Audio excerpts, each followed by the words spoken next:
transparence et d'implication des communautés dans le GTP de la part de l'État, raison pour laquelle les femmes de Guet-Ndar, en collaboration avec Linger Synergie Développement, se sont engagées dans le plaidoyer pour la justice climatique et la transition énergétique juste.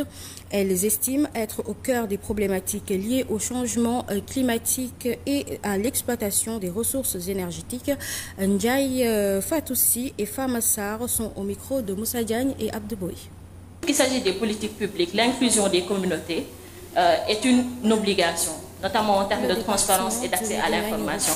Aujourd'hui, quand on engage des processus liés, par exemple, à la transition énergétique, il y a des communautés aujourd'hui particulièrement interpellées par ces problématiques, que ce soit l'accès à l'énergie, mais aussi le fait qu'ils accueillent, pour certains, comme pour la langue de Barbarie, aujourd'hui par rapport à l'exploitation du gaz, accueillent des projets énergétiques avec un certain nombre d'enjeux et des impacts sur leur quotidien.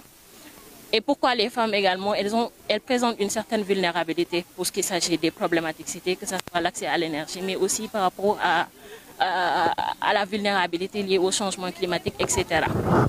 et aux impacts des projets. Ce qui fait qu'aujourd'hui, elles sont une cible très importante qu'il serait important dont les besoins seraient importants d'être pris en compte par notamment l'État du Sénégal. On nous parle aujourd'hui de Djekbi, qui est aujourd'hui un projet qui a été négocié par nos autorités et normalement qui doivent venir au Sénégal pour appuyer les femmes impactées avec le changement climatique. On parle d'énergie. Aujourd'hui, si aujourd'hui je vous dis à Saint-Louis, au niveau de Khariala, où les femmes, ou bien les foyers ne bénéficient pas d'énergie, on dit qu'au niveau du Sénégal, l'énergie n'est pas suffisante, mais aussi il faut essayer d'intégrer ces communautés pour plus de quiétude dans leur domicile. Puis, je vous l'annoncer en titre, le département de Médina Yoro Fula est coupé du reste de Kolda. Les fortes pluies de ces derniers jours ont rendu impraticable l'un des principaux axes routiers. Les conséquences sont énormes en termes économiques. Les populations de la localité crient au secours. Le phénomène se répète chaque année durant l'hivernage, n'est-ce pas Bokar Kandé? Sur l'une des principales routes qui mène vers Médina Yoro Fula, un véritable casse-tête, et cela dure depuis que les fortes pluies s'abattent dans la localité. Vous le constatez de vous-même, le même spectre se reproduit chaque année. Le même scénario chaque année en cette période de l'hivernage. Le deuxième pont à l'entrée juste de Kolda, englouti par les eaux de ruissellement, un coup dur pour les usagers. Un véritable risque encouru. Ils n'ont pas le choix, mais peuvent juste prier pour échapper au danger. Amen.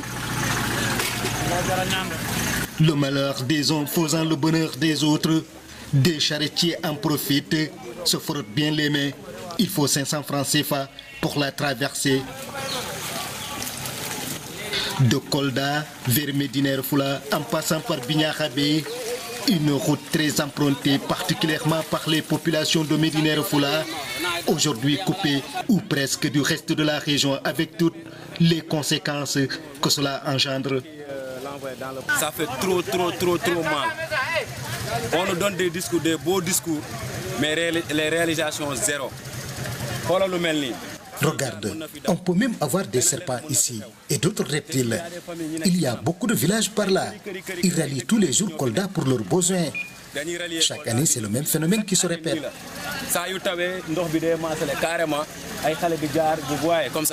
C'est simple. Il faut pour le moment réfectionner ce pont pour permettre l'eau de couler. Aujourd'hui, on ne peut pas concevoir, par exemple, si on a des produits à amener vers la région de Kolda et on n'a pas de moyens pour accéder dans la région. Ça, c'est des problèmes. Ça, c'est véritablement des problèmes. Il y a d'autres problèmes économiques que cela peut engendrer pour le département de Médina Yoro Fula, sans doute le département le plus enclavé du Sénégal. La localité souffre de manque d'infrastructures sociales. Des routes, par exemple, impraticables en période de l'hivernage. Les nouvelles autorités du pays sont interpellées. Les populations de cette partie sud du Sénégal ont longtemps souffert de promesses non tenues.